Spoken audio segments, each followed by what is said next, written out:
Thank you.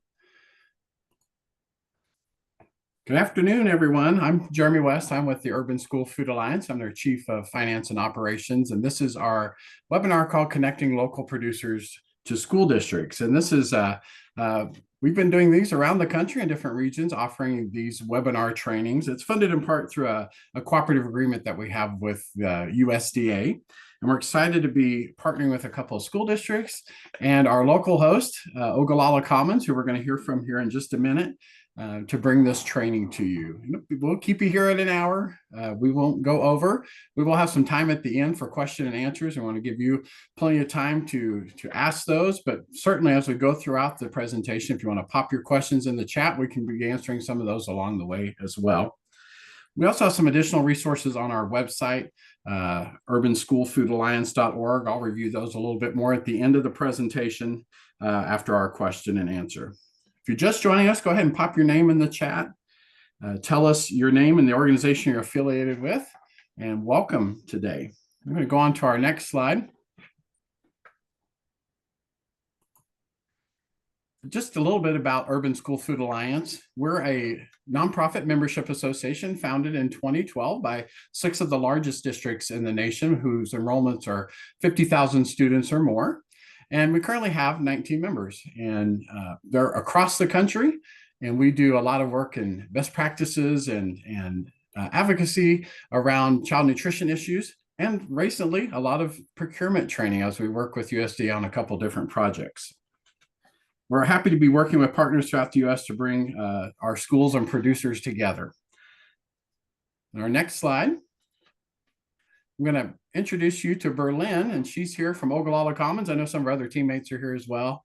Very thankful that they are helping us host this regional event, this webinar. And so Berlin, I'll invite you in to talk a little bit about Ogallala Commons.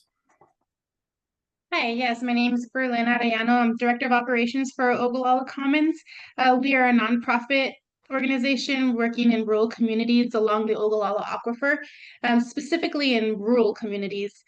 We have 3 programs that we work with workforce and leadership, stewarding natural resources, and rebuilding local food systems. In our Rebuilding Local Food Systems program, we work with producers, helping them find stable markets within their region, and we're currently building a food hub out in some of our areas that we work in. We have we converted some containers to be walk-in coolers that are available for producers to use. They're able to store their harvest produce there, and from there we're able to take that produce and deliver it to institutions or local markets in the area. Currently, most of our institutions that we've been working with are senior centers, and we have a weekly route that we run in northeastern New Mexico, and we have a bi-weekly route that we are delivering lettuce from a grower in La Junta up to Walsh School and the Walsh grocery store out there. The goal is to have a couple of these containers, hubs throughout a region. We have one in Mora, New Mexico, one in Clovis, New Mexico. We're building one out in Clayton, and hopefully we will be building one out in Walsh with a partnership with a school out there. And like I said, the goal is to just help producers in the area find markets, stable markets within their service area, so we can help them provide the logistics and deliveries for them, so that they're just more concentrated on having to grow their food versus having to do all the marketing and all that other stuff. So we just had a Farm to Institution Summit last week. We had a great turnout of about 40 people, and it was a good mix of producers and institutions. And so, collaborating with those people in Amarillo and New Mexico area has been a great start for us. We're looking forward to having that tri-state presence within New Mexico, Colorado, and Texas. Thank you, Berlin. I appreciate your organization helping host this today. And I've seen their work close up. I used to live in Southeast Colorado, so part of their service area, and I recently attended an event they had and got to see those containers out at a farm that is really a great idea for aggregating produce. So thank you, Berlin. Appreciate you and the Ogallala Commons team. All right, our next slide, just want to quickly introduce you to our presenters today. I'm one of them, but you'll hear from me in just a little bit. So Susan and Cassandra, if you just want to come off mute and just give a hello and tell us your title and where you're from, and then we'll hear from them more later. Susan, I was waiting for you to go first. Okay, I'll go first. Yes, I'm Susan D'Amico. I'm from the Houston area. Actually, if you fly into Houston at Intercontinental, that is my school district, Aldine ISD. We have 74 schools, and so I am hoping to bring the perspective of a large school district to this conversation. And I've also worked in smaller districts, so we want to give you a well-rounded view of the possibilities. And my name is Cassandra Davis, so I'm bringing in the rural part of it. Burnham ISD is about an hour outside of Houston, and I have 7 campuses. I have experience working for Houston ISD, so I come from large district experience, and I kind of worked my way to a smaller one, becoming the director. But Susan and I kind of both share past experiences with large and small districts, so we're happy to share those experiences with all of you. Thank you both. We'll look forward to hearing your presentation here in just a little bit. We'll go to the next slide and just want to welcome those that are just joining us. If you got here, just put your name in the chat. Let us know where you're from, and welcome to our webinar today. My role today really is just to talk about farm to school and kind of a big picture view. We know that some joining today, some of our producers, they may know all about farm to school. They may have been involved in it for a while. We may have others that have never been part of a farm to school activity. And so just want to level set today and just give a real kind of framework about farm to school, why it matters, some things to think about. And then we'll turn it over to our districts to really hear their perspective and how that actually happens within the walls of the district. So of course we know farm to school is important. Kids, when they're getting their freshest foods, they're learning, which is so important in school districts. They're learning about where their food comes from, what grows in their region, what it looks like in its raw form, and how it can be prepared. We know that communities win. That's helping farm to school movement is helping keep local dollars local. And it's really a point of pride in communities. I know I'm a former food service director of 13 years in 3 different districts in Colorado. And oftentimes when the district needed a positive story to hit the news, they would talk to us, and it was usually a farm to school event or something tied to our local procurement program that we would lead with to highlight our district and how it was helping students and our community. And also farmers win and producers. Additional, farm to school can be a great additional revenue stream. We've particularly found that to be true if you're only in like farmers markets or CSAs. Sometimes you don't have a market for those seconds or for a bumper crop or some extras. Schools can be a great place for that as institutional buyers, and it helps you connect with your community, which we know is important. On our next slide, we're going to talk a little bit about farm to school. And this is from data from the 2023 USDA Farm to School Census. That's the last time this was completed. This is done by USDA. And this is really about how schools are using food and in their programs. So I'll just, because some may not be familiar with the acronyms, I'll just go through those real quick. So NSLP is the National School Lunch Program. SBP is the School Breakfast Program. FFVP is a fresh fruit and vegetable program. That's usually administered as a competitive grant in states. So not every school in a district would have that. Not every district would have that. But in that program, they offer a fresh fruit or vegetable between the bells of the school day and nutrition education along with it. CACFP, this is the one that would cover adults as well as our after-school programs and supper programs, the child and adult care food program. Also for at-risk, that's just another level of that program. And then we have our summer programs. You'll see these couple different programs, a seamless summer option, that's SSO, or the summer food service program. So you can see here, primarily, when you think about K-12 schools, that really their CACFP is doing a lot with farm to school produce. But even on one of the most popular meals, our National School Lunch Program meal, 57% are reporting using farm fresh produce or other products, doesn't have to be produce, but local products on their menus. So we know it's growing in popularity. I think if when we see this census the next time, I hope to see that those numbers stay strong and maybe increase. On our next slide, we're going to talk about connecting. Why does connecting farms to school matter? I think there's probably a lot of reasons we can think of, but some that come to mind for us is local ownership. You know, it's typically a top value when we think about values that are important to districts and for how they purchase foods. Really being able to buy local is a top value that we hear from schools regarding their procurement. Also, we know that it often provides education opportunities. Sometimes that's in the form of, like we've heard of trading cards, almost like baseball cards that they provide about the farms to their students, or it's signage on the line talking about a farm or a piece of produce or a new product that maybe students haven't seen. And so they're learning about these foods that are local to them. Also, community engagement. This is a great way to engage your community, even in urban areas, to engage those that are within your district or close by, maybe a more rural area, to connect all of those players together.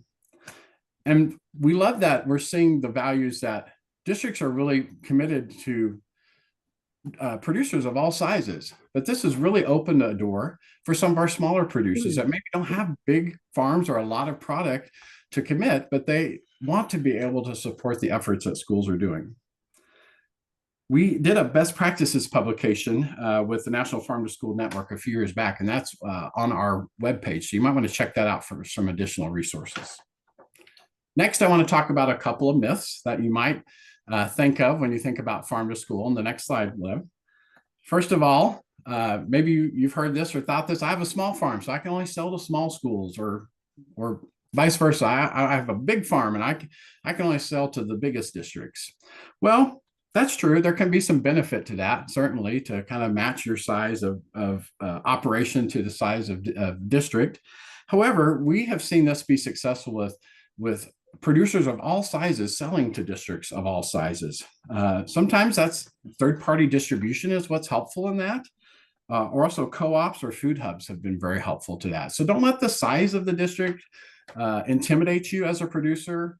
They often are buying products from multiple sources, and you know they always have a plan B and C. Speaking as a former food service director, if I'm buying some products that are important to me that I want on my menu, I'm going to make sure that I have that flow of products to meet the demands of my district. So don't be afraid of that. Likewise, if you're a large farm, don't leave the little districts out. They are a good buyer and they want to be a part of this as well. Another myth: local is defined by USDA, that there's one standard definition of local. Well, that's simply not true. In fact, I think it was in May, they really helped clarify this for the procurement process. It's not going to be defined by USDA. They have asked that every school food authority, so what we call school districts, those that run the program, that they would define that for themselves. So you really should do that. Our school districts, we encourage them to, in other trainings that we do particular to them, we ask them to create your own definition of local, whatever is important to you. Now, sometimes there's state programs that might be nice to align with how their definition is, but for some, this will be by mileage. When I was in northern Colorado, my definition of local was actually kind of broad. It was 400 miles because I was at the top of Colorado, and a lot of the stone fruit and some other crops I needed were in the western part of Colorado. And that took me 400 miles from where I was at to get those things. Plus, I wanted to be able to tap into things that might be in Wyoming or Nebraska that were also close to me. So you can define that as just being your state. However, so districts should define that. And as a producer, you can see that in their solicitation and their bid documents. And it's called geographic preference. So you may hear it called that as well. So basically, this helps those that are selling more regionally be more competitive in the procurement process and the purchasing of the product. So our child nutrition program operators can apply this geographic preference by having a definition of local when procuring unprocessed, locally grown or locally raised agricultural products. Now, what I mean by unprocessed or minimally processed is that they attain their inherent character. That's how USDA defines that. So it can't be, carrots can be shredded, They couldn't be turned into something dramatically different and still be under that definition. So it includes two strategies: using local as a definition that might be in the specification. So as they write, the specification for, let's say, a beef patty, and they write within that specification something about local being local and what their definition of that is.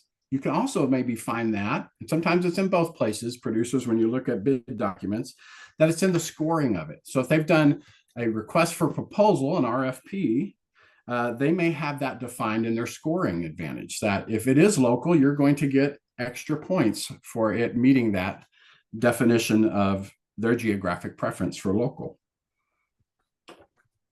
So let's talk about procurement. That's our next slide. Well, how is it different than purchasing? Well, procurement is really the whole process of purchasing. And it's a process that our schools, it's complex. They have to follow not only federal regulations, but also local and state regulations. And by local, I mean their district sometimes has their own set of rules on top of the other rules to ensure that making purchases are properly stewarding tax funder dollars. Purchasing is really when we've gone through that process of procurement and now we're able to actually buy the product. That's what I would define as purchasing. But this applies to local too. This isn't just for all the other things they buy. These type of standards for procurement really apply to everything a school district buys, and it's no different for those that are working in child nutrition. And it's really the way that they commit to what they're going to purchase for the future. And then purchasing is when they actually fulfill that commitment. So let's talk about some steps for success. At this time, I want you just to invite you in the chat. I'm going to tell you some steps for success, but if you've been involved in this and you have your own success stories, please put those in there, or some tips about how to be successful in selling to school districts. We love to hear from our attendees. You're in the best place if you've been part of this, you understand it, and have some of those insights that we won't. And so please, I invite you to do that. Put your best tips and steps for success in the chat. We'll go ahead and you can go past the next slide, Lev, and there we go. So let's talk a little bit about preparation. As you think about getting ready to sell to schools, if you haven't done this before, it's going to start with food safety. It's just like it does for school districts. When we think about serving food to our students, we really have to make sure that we have a robust food safety plan in place, that we have training that's available to our staff. A lot of times GAP certification is going to be preferred. And we'll talk a little bit more about, some of the other things to think about when it comes to food safety in just a couple slides here. But just know that institutional buyers, whether they're schools, healthcare centers, prisons, by and large, they're going to need to have evidence of your on-farm food safety plan. That's kind of the bottom line there. Understand procurement and understand how school food is procured. It's different. It really is a different beast than a lot of other institutional buyers. Schools plan and purchase. Sometimes they do this independently, particularly our larger districts may do that.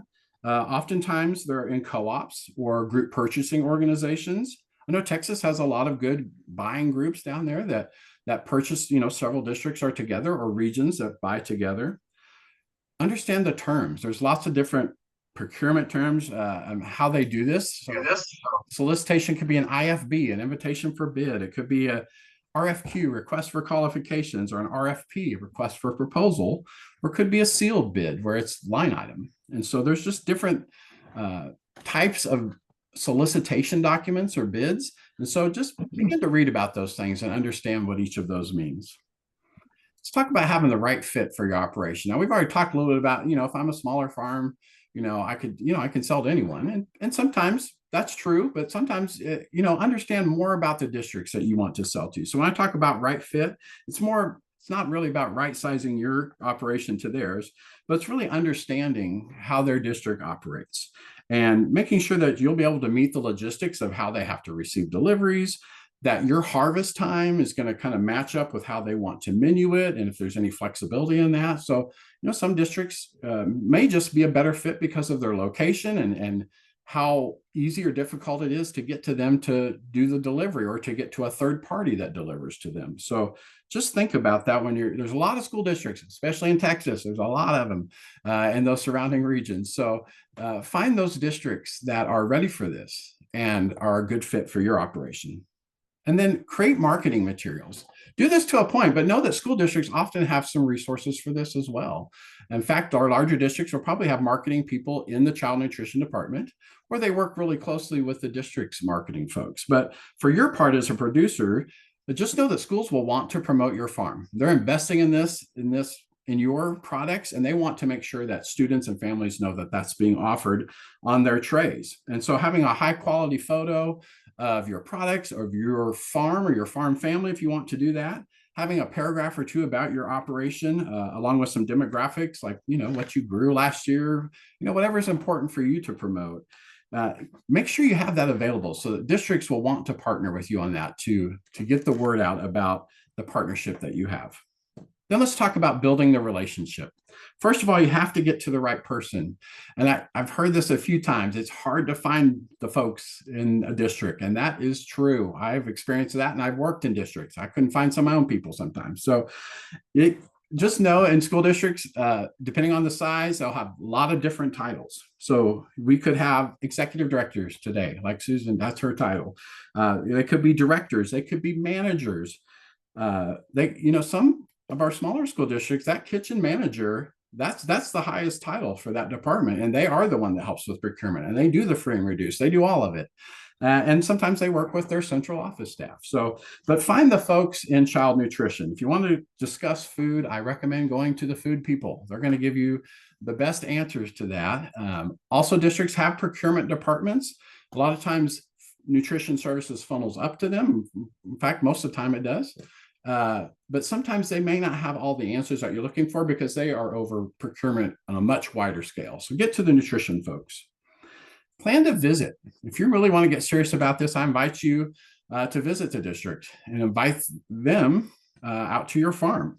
Go see the warehouse. Now, you can't do this if the bid's open, right? You can't have those side conversations. But before all of that, understand, go observe a mealtime. If you've not been in a K-12 cafeteria lately, I invite you to go. I think you'll be surprised at the quality of food that you see there and what students are eating today.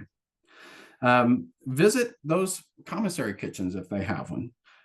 Go to satellite kitchens, go to their receiving area. I had one farmer that really struggled because all he had was a pickup to deliver, and our dock didn't really accommodate that very well. And so we had to make sure that we had, just some special processes to take care of that. So just understand those things. Maybe they have some special events coming up that might be a good way for you to connect in a much smaller way, just to get a feel for it. And they could feature your products. Understand who writes the menus. It's helpful to know those people and those players. Speaking of menu, you want to know if they have a cycle menu, a menu that repeats itself. And if so, how far out, how often does it repeat itself, and how far out do they menu plan for that? How flexible are they? Some districts are very particular about which fruits and vegetables they're menuing, and others just say, we have a fresh fruit and vegetable bar. And so it's a little more flexible. Now they have to meet some standards that are, about colors and types of vegetables each week, but that's for them to know. You don't have to worry about that as a producer, but just understand their flexibility and get to know how their menu works. Oftentimes you can see that online and do your homework ahead of time. Now let's just say start small. My first district where I did farm to school, this would have been back in about 2009, was we had purchased our first crop the year before I got there, actually, was a crop of cherry tomatoes, and it was purchased for $400 for a special event. Well, from that, we began to develop some relationships with our local growers, and our local health department helped us with that. They funded some initial convenings so that we could all get in the room together and figure this out. And over my course, they're actually able to grow that local spend on products to over $100,000 each year. This is in a district of about 20,000. So it was significant. And that was just produce. We actually bought, all of our dairy was local. We were able to buy some local meats, but just produce, we grew it from $400 to $100,000. And so now there's going to be up and down years, right? Things happen, crops fail, freezes happen early, but by and large, schools are committed and they're excited to buy those local products. So a couple more steps for success on the next slide. As with most things, it comes down to communication. just know that oftentimes our food service directors don't speak farm very well. I certainly didn't. I had to be educated a lot by my producer community and my farmers because I didn't speak that lingo. I'd lived in rural places, but I'd never lived on a farm. And so understanding kind of their terminology, how things work, timelines was very helpful for me. For example, I always wanted to release my bid about February for my, more local produce. Well, I finally, Farmer Anthony came to me, who he was such a great partner, but he said, Jeremy, I'm over winter break, I'm sitting down with my seed catalog, picking out what I'm doing. So it'd be helpful if we kind of knew a little sooner what you would like to buy next year. So we took that opportunity to back up our bid into January to help with that, so that we were a better partner with our local farmers. So just help us understand that, producers. Sometimes we don't know that. And then think about your value added services. What are the other ways that you connect your farm to your community? Are you going to farmers markets? Could you do a farmer in the classroom? Or if there's funding for it, could they bring students out to your farm for an educational experience? One time I worked with that same farmer and I wanted to buy whole ears of corn. He said, Jeremy, I don't really have the labor to take the husk off. I can do that. I can hire some people. It's going to cost you this much. Well, I decided this might be a good opportunity for our student groups to raise some money instead of selling gift wrap and bread braids and some other things they probably shouldn't have been doing. So I went to some of our sports teams and they came in, and for probably a couple $100 less, I had a soccer team in there with about 12 students, some parents, the coaches, and 1,500 ears of corn were shucked, broken in half, bagged in bags of 50, and they loved it. They come out with corn juice all over them. And of course, all that produce got washed out in the kitchens and all that. But it gave us the opportunity to bring them into our central kitchen. And we really, of course, I took the opportunity to give them a little tour and talk about this is where your meals start and this is how it gets to your plate. And this is from a farm. And so that continued to be a great partnership.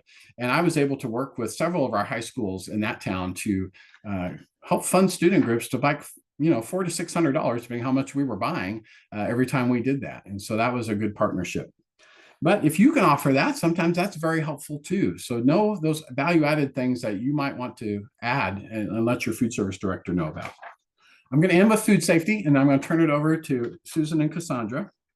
So we'll go to the next slide. Everybody has a role in this. Of course, it's food safety. So think about the supply chain. We all have a role in that, from our growers and producers to our schools.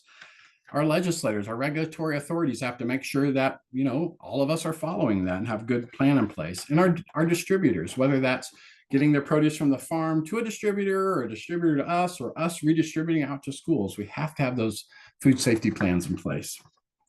So all school vendors, not just local ones, have to follow applicable federal, state, local, or tribal food safety laws requirements. And it's up to the school to determine if they want to set additional requirements. Sometimes that happens. They have all of those, but the school district has some additional requirements that could be, maybe they need evidence of annual water testing or product liability insurance, or they want to see your GAP certification, or they will want you to submit your food safety plan annually, or reports, if you've gotten reports from the health department. So those can be some extra requirements. Not every district does that. Just know that each district could have a little different slant on that, but all of us are following, for all the food that we buy, those applicable federal, state, and local food safety rules. And it's a number one concern when we're thinking about that of food safety. If you think about Susan's case in a large district, she's feeding a lot of students at once. So it's very important that we keep that food supply very safe. Otherwise, a lot of kids could get impacted at once. So follow good food safety practices. This isn't stuff you don't know. I know that you do this already. Just be aware of those regulations. You may have to, in many cases, you probably have everything that you need for the food safety plan that the school district will ask for you. But sometimes I found that our producers just needed to document it. They had the processes in place, but maybe not the documentation of that. So work with your school district. Oftentimes they have resources for that. They have a food safety plan and may be able to provide you some pieces of that, so that it could be a good thought starter as you shore yours up if needed. Also, there are other entities such as our local extension staff, from those land grant universities have extension agencies, our local health inspectors, other nonprofits like Ogallala Commons. Sometimes they have opportunities for training and resources for that. If you know of one particular to this region that we're talking to today, in that Texas Panhandle and Southern Colorado and Eastern New Mexico, put that in the chat. That's really helpful for us. And also this is also a great way to partner with school districts. They are required to provide training to their staff initially and ongoing on food safety. And so it might be a good opportunity to partner that some of your staff as a producer could either receive some of those training materials or attend that training event to also hear that same message. My last slide here before we turn it over to our district for their perspective. These are some things I just listed this here. I used to go out onto farms, but the GAP certification is a very big document, and I was not qualified to observe all of that. I put some things here that I would usually talk to with my farmers, with things that I understood enough to understand if they had some good processes in place. How are they using manure? When was that added? What's their water source? I would observe if they had hygiene stations. Did they have places to wash their hands, use the restroom for their workers? Did they have good growing practices? Were they preventing contamination from animals coming on the land? How are their harvest practice? With one grower, they didn't have, we had some issues, not with one, with a few growers, that sometimes we would get our produce in boxes that weren't appropriate for delivering food. And so we worked to get some collapsible, reusable harvest containers. And we made a deal with some of those that we'll provide them to you. You bring our produce back in them. We'll wash them because we had a whole, a dishwashing room at the central kitchen to do that. And we'll provide them back to you the next time you need it for harvest. So these are just some things to think through, work, to make sure that you have these things in place. Of course, we know that meat, eggs, and poultry, there's a whole other set of requirements for those that we would have to meet, and you would have to provide that evidence to sell to school. Make sure you're establishing a method of traceability. That's increasingly important. I know a lot of times you're working as a distributor, they kind of take care of that for you. If you're selling directly to school, they'll want to be prepared that will probably be a request from the district. And compliance, make sure that you're keeping good records, you're working with your local health agency, and offer that assistance for training. Buyers will have a knowledge gap, so offer to spend some time with them and recommend training. And then how to connect with our buyers. Again, do an institutional visit. Ask to come visit their school. Ask to see that lunch meal. Connecting with local buyers. If you're a district on here, when I was in my, just starting a farm school, I actually go to my local farmers markets and start talking to farmers because I didn't know anybody. And so I would ask if they'd ever consider selling to schools. For some, it was a hard no. They want to be involved in all, and others were willing to have that conversation. So we would begin to hold those meetings just to get to know about our area. And lastly, just remember, knowledge is power. Don't be afraid to ask for information on types and amounts of products being purchased, understanding, kind of what price range they pay. Again, these are conversations you have not when a bid is on the street. At that point, our school districts cannot talk to you about those things. You can ask it as a question as part of the bid process, and they will answer that for all buyers to see. But really having those conversations ahead of that and understanding really what they're looking for and understanding their process and their menuing and what they're desiring is really helpful to making those connections with schools. So with that, you've heard enough from me. So I'm going to turn it over to Susan and Cassandra, our two great directors. They're going to kind of tag team their presentation and give you a good perspective about large and small, how farm to school really plays out in school districts. So Susan, I'll turn to you. Okay. So in Aldine ISD, we have an enrollment of a little over 52,000 students. We have 74 schools, actually cook in 72 kitchens. Breakfast per day, about 24,000. Lunches per day, about 43,000. We also have daily after school snacks at 13 schools, but that can go up or go down depending on the time of year. After school suppers, we have 22 right now. Usually at the start of the year, we have more than we do towards the end of the year. And then we have summer feeding programs. Last summer, there were only 31. In the past, we had up to 50. It just depends on how many other programs are running at the same time. We also have something called Fresh Fruit and Vegetable Program that Jeremy talked about briefly. These usually are only awarded in districts that have high, they call it economically disadvantaged population, at least in Texas. We're the ones who get priority on this grant. And so in these 14 schools, we serve some kind of new fresh fruit or vegetable twice a week, just trying to increase the student exposure to those kinds of foods. Now, one thing that is nice about this is that you can do smaller quantities, but the catch with the fresh fruit and vegetable program is that we're not reimbursed for much on labor. And so what that means is that these items need to come already processed and in small individual serving sizes for the students. So if you were to be interested in doing something like that, you would need to find a way to have that happen. Probably your better flexibility would be in these other meals, the breakfast, the lunch, the suppers, and the summer feeding. Next slide. Okay, so in contrast to Susan, I am a small public school district here in Texas, the first one in Texas. We just had our 150th anniversary. We have 7 schools, so I kind of put what our breakdown is, our percentage-wise for how many we're feeding at each meal. So our enrollment's about 4,700. We're feeding about 32% for breakfast and about 70% for lunch. That's high for us this year. We went all CEP, which stands for Community Eligibility Provision. So we are not taking applications for free or reduced price meals. We are offering free meals to all students in every campus. So our participation has increased this year, which has been great. We do after school snack programs. Our schools don't have like a YMCA or a program at the campus for after school, but we provide snacks to the Boys and Girls Club here and another after school program called Blast. So those are our ISD students that attend programs outside of our campuses that my department provides food for. And then we have the summer feeding program during the summer, which we do one campus, but then we also provide the meals, breakfast and lunch for the Boys and Girls Club and another program called JAM. Next slide.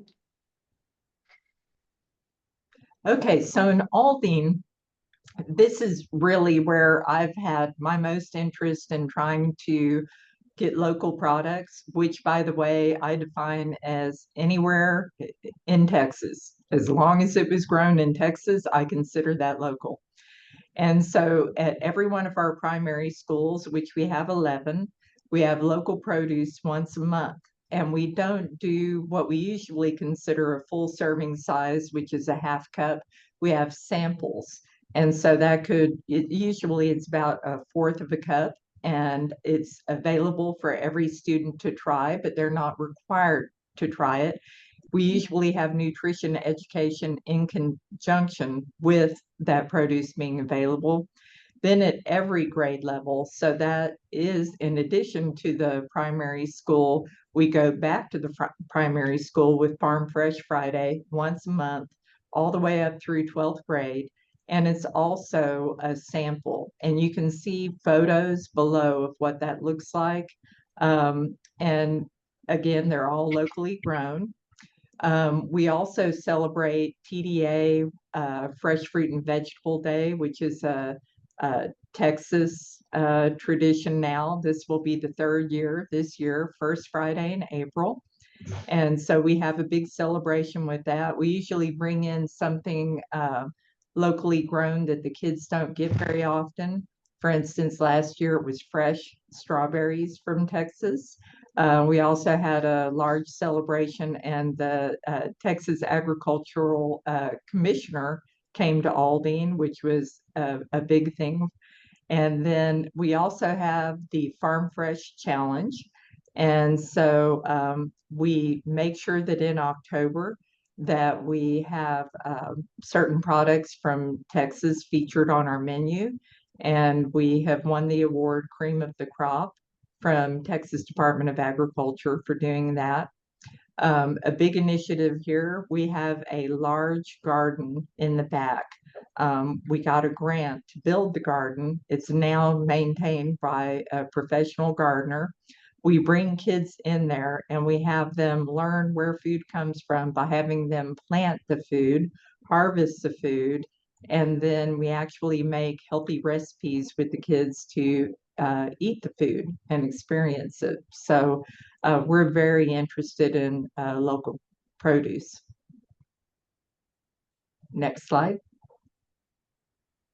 So just to kind of follow up with what Susan said, we participated in the TDA Farm Fresh Challenge in October as well.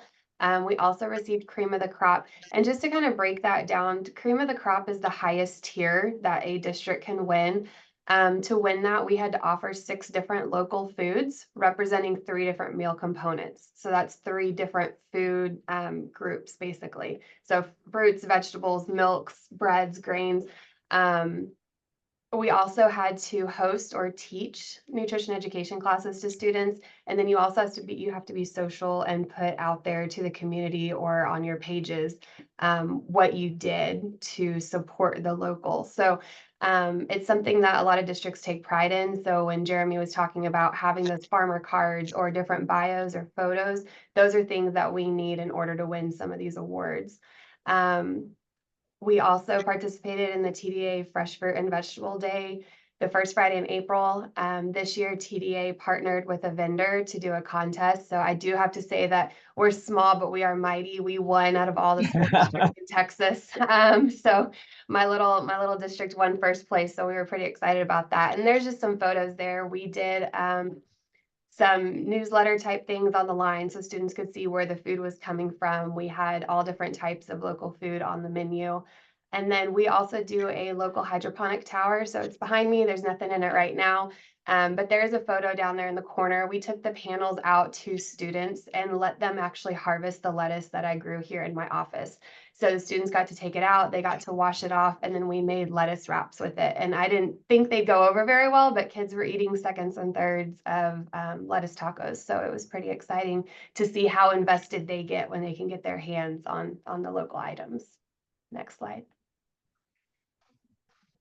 Okay, so some of the requirements that we have, when it's part of our breakfast and lunch program, we have like serving size requirements. And that's why I was mentioning that you can do something as a sample and you have more flexibility in the serving size. We also have vegetable subgroup requirements. And the reason for this is because of the different vitamin deficiencies and nutrients lacking in the American diet. So red orange, the reason for that is due to vitamin A deficiency. Dark green is for vitamin C. Legumes, lots of great things in legumes. Also, we all need more fiber. And so this was USDA's way of making sure that the diet that we were serving the kids had the things that they were lacking, and also to build upon what's in the U.S. dietary guidelines. You want to comment on any of that, Cassandra? Or you? No, I think you covered it. Yeah, we usually have a menu planner that'll make sure that we're following all this, but when we're selecting which products we want to purchase, we're having to figure out, okay, which category is this going to fit in? What have we already purchased? Do we already have a certain amount of usage that we're required to purchase from somebody already? So we might need to look at different categories as to where these local items could fit in. Okay. Next slide. Okay, so here's the really fun part for us, which actually I'm being facetious. It's not always fun. The types of procurement that we have, micro purchase is under 10,000. Small purchase is 10,000 to under 100,000, but it requires multiple quotes. Formal purchase is at 100,000 and up, and that requires a formal bid process. Now, the beauty of dealing with a small district is that they can do micro purchase, and that would be enough for them to have your product in every one of their campuses. Now, if you were dealing with a large district, for instance, what we do here, the Farm Fresh Friday, we could do a micro purchase and I could still have a tasting of your product at all of my campuses. But with a micro, I probably wouldn't be able to serve it as part of the lunch menu at every site. Then for small and formal purchase, you could partner with an existing produce company, and that's usually what I've done. Um, for example, about 5 years ago, I drove by this hydroponic building on the side of the freeway, actually in our district. Started talking to them. They let us take a tour. It was amazing what they were able to do, but I could not buy directly from them. So they met with my produce company. My produce company was able to procure directly from them, and then I was able to buy the product from my produce company, who was then able to deliver to all my campuses. So there are ways to work around that.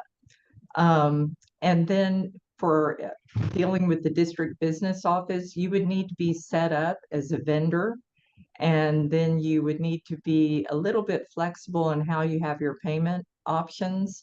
We usually work with purchase orders. We do have credit cards, but they are limited in what we can use them for.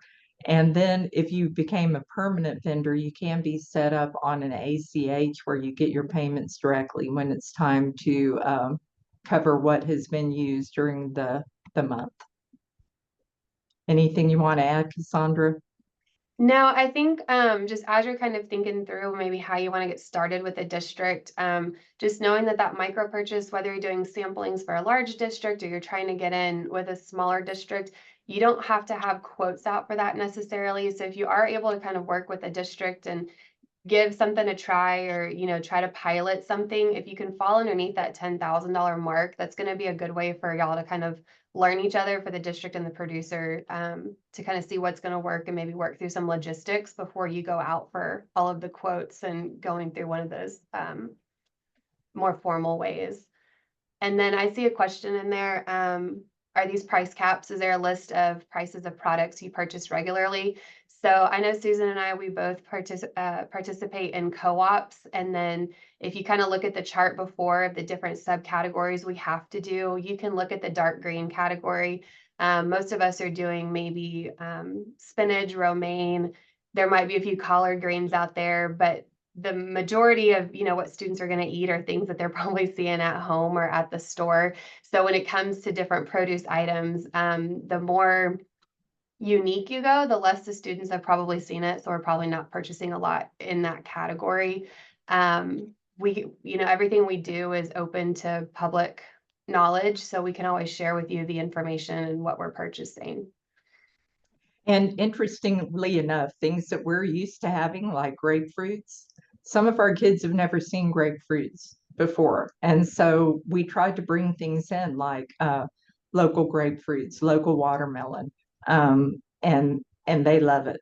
So you just have to find where your options are. Next slide. Next slide. Okay, this is fun. For instance, if you wanted to take care of all the ISD, you would need to be able to go to 72 campuses, because I don't have a central warehouse. But I can tell you that there are a lot of districts that have central warehouses. For a while, I was in Central Texas and I had my own warehouse. And I had a middleman who represented local farmers, and he could bring the produce. He took care of all the making sure that food safety and the everything was taken care of, and the pricing, and he brought it all to me, and he would bring it to my central warehouse. And then I had my own in-house transportation that took it out to the 17 campuses. So you may find districts that are able to do that.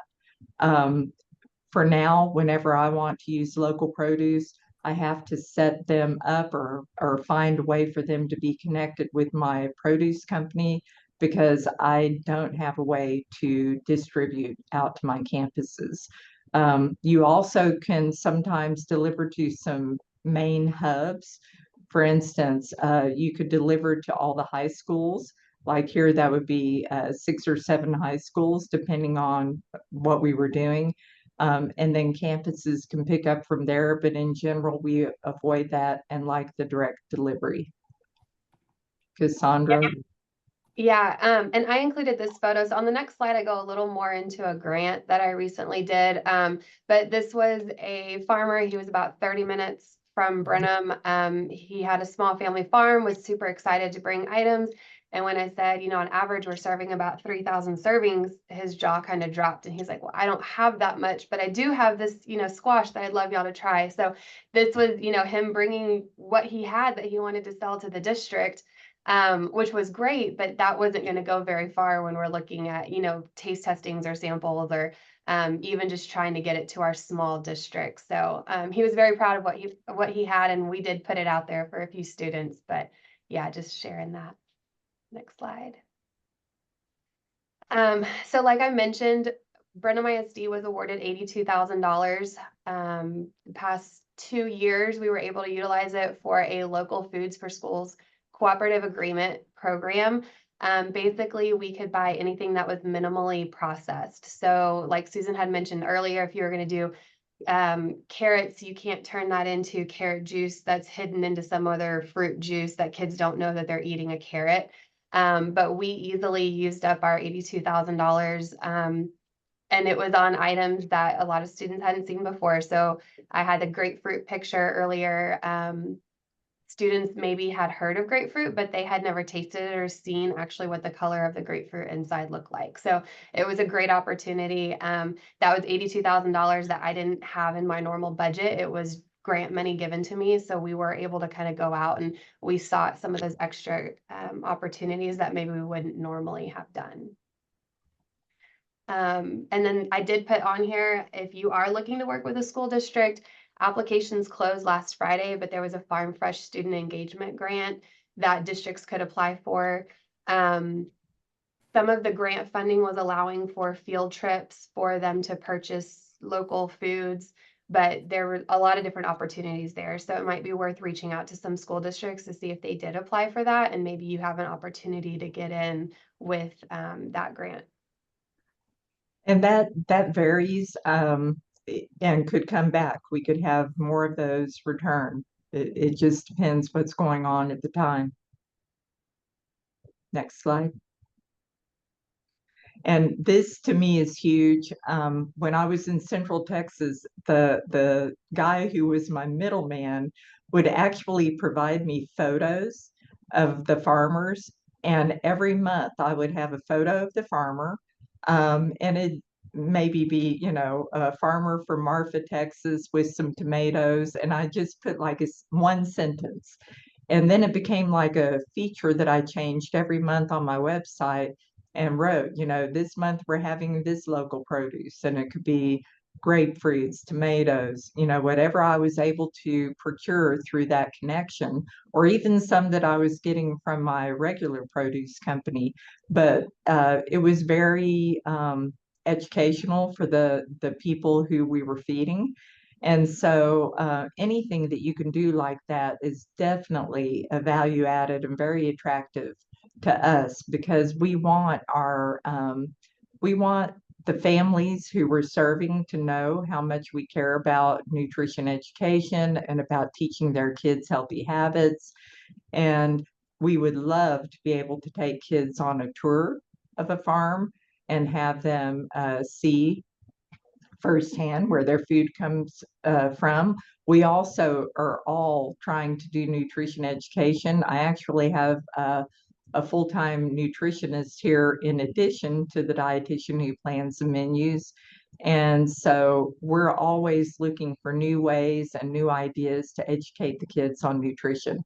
And so that would be something where you could visit a school, even if you so desired, and just talk to the kids about your farm or show them photos. So great way to attract buyers. Sandra, you have any? No, And I think, you know, any fun facts you can share about your farm are good too. I don't mind creating, you know, the materials to post if someone doesn't have it, but sometimes, you know, we're trying to root around on the website to find like some facts that I can put on my serving line. So if you already have that available in some sort of, you know, cheat sheet that you can provide, that's really helpful for us. yes, next slide. Building relationships. So I love that Jeremy was saying sometimes you don't know who to call the child nutrition or the school nutrition office. You will find someone who will help you. Usually it'd be the director or it may be the dietitian, the menu planner, but they will help you figure this out. And it may just be, for instance, if you were to call me, I'd probably refer you to my produce company. I'm in a co-op that has 3 different produce companies awarded. And so I would think that you would be able to work out some kind of deal with one of those companies. And just, you know, find out about your school district. How many schools does it have? Is it on CEP? That's a program that Cassandra mentioned. All of my schools are, so all of my kids eat for free. So that means that we have a huge opportunity to bring in products. And so just get to know, do they have a central warehouse? How many schools are there? Are they on CEP? If they're not on CEP, they still could use your products. I have one of these motion activated lights in here. So if you see me waving my arms, that's why. And so just find out what's available, what they need, and that would be your best way to build relationships. You could even end up going to different meetings that they could recommend to meet other directors. So just build those relationships. And to Susan's point, our co-op, you know, we have 3 distributors. The distributor that we purchase most of our produce from is from College Station, Bryan area. So they are smaller. They're not just delivering to schools, they're doing a lot. And so when I was trying to use my local foods grant, I reached out to a different distributor whom I had worked with in the past, and I knew that they had a lot more local products. They had a bigger reach. So I currently purchase from both, kind of if I'm looking for more local or if I'm just purchasing my everyday items. So you know, we can get creative on our end too to find the best way to get your product on our menu. And that picture there on the right is my garden. On the outside of it, and there's the gardener, and he actually teaches the kids. We got approval for him to do so. At first, that wasn't even part of his agreement, but he happened to be there one day when the kids were there, and he just got so excited with the questions they were asking that he started volunteering to teach them. And now we've gotten complete clearance, and it's part of his bid process. And so there's that value added service. So that's now part of the quotes that I go for every year for his service. And because he does such a good job, it gives him an edge over other people who would bid. Next slide. Okay. All right, I'll take it. Thank you. I appreciate you both and hearing those perspectives. I know we're at time, but I want to invite people to stay on and please ask any questions that you have. We do have one in the chat that I love. The question is, are there price caps or the list of products? So technically there's no price caps. However, schools would be, you know, they are going to purchase products just because they're local. They can't pay any price for them. Let's just put it that way. So they're going to, you know, want it to be in the neighborhood of what they're used to paying for. And as I said, some of that information is public.